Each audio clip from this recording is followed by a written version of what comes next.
Never Let Me Go is a 2005 thriller, possibly drama, by Kazuo Ishiguro. I'm probably pronouncing that wrong and I apologise. Ishiguro is the famed author of The Remains of the Day, which you'll certainly have heard of if you live in England and are of a certain age. The book and film adaptations were absolutely huge. Ishiguro was born in Japan but has lived in England since the 1950s, so he writes in English. In fact, he does it far better than most. This novel feels quintessentially English, so much so that it might even be possible to mistake it for a parody. But that in part comes from the brilliantly realised narrator's voice, forged in part by her sheltered upbringing and an education that is unconventional to say the least.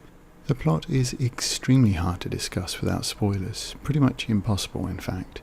It follows the lives of Ruth, Kathy and Tommy, who are living in a kind of boarding school and almost develop something of a love triangle. You can see how vague I'm being in an attempt to not spoil anything.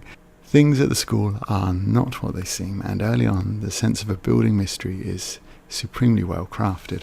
From the cover to this book, and I have the edition released to tie in with the film as you can see, it really seems to be just another dull romance novel, but that's a mistake on the part of the filmmakers. While a large portion of the book is devoted to the various relationships that develop, the mystery is what drives it. However, it's not an especially new idea and is fairly predictable. However, that didn't detract from the story for me. Told in the first person, Ishiguro writes as Kathy. The book adopts a highly conversational tone. Kathy will start on one subject, drift into tangents and back again. She appeals directly to the reader with phrases like, "Let me tell you about," or "To understand that, you need to know about." It has all the hallmarks of a conversation with a friend. As I said, it is expertly realised and adds to the emotional impact of the decisions that are made and the seemingly unavoidable fate that Kathy, Ruth and Tommy are tied up in. The idea that Ishiguro is writing as a female character in the first person is interesting in itself. I'd certainly be interested to know if any women reading found this jarring.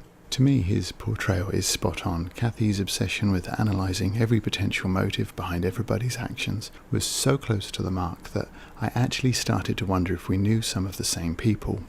That these people are so flawed is what makes them feel real, and it adds to the emotional impact of the novel, and this is not a happy-go-lucky story. From the off, Kathy's easygoing narrative carries a real sense of sadness and reflection that remains the tone throughout. The world of the novel is expertly crafted.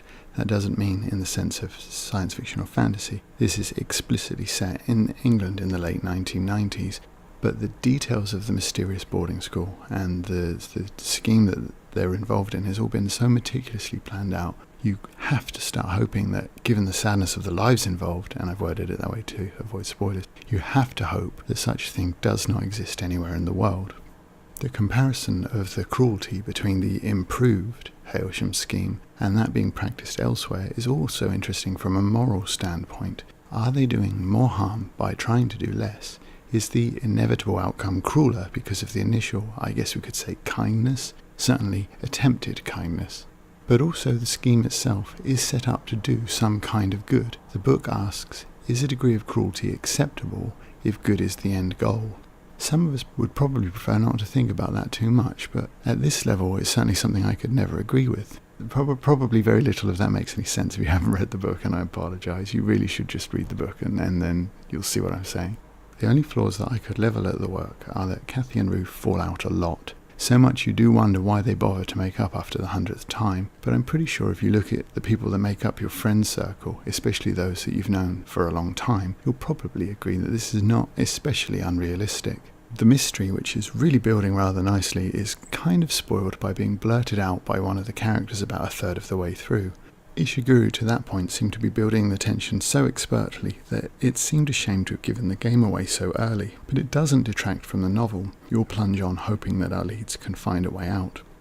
Additionally, the story that builds so gradually deserves better than to have this long scene where everything stops and a character simply explains it all. The repetitive hints at the Morningdale scandal and the dreadful line, "What is this Morningdale scandal? You'll have to tell us because we don't know," really feel contrived and awkward. This scene does not belong in a novel that is otherwise faultless.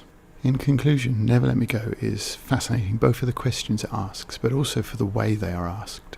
The story, while predictable, remains interesting and the characters are well crafted within their world.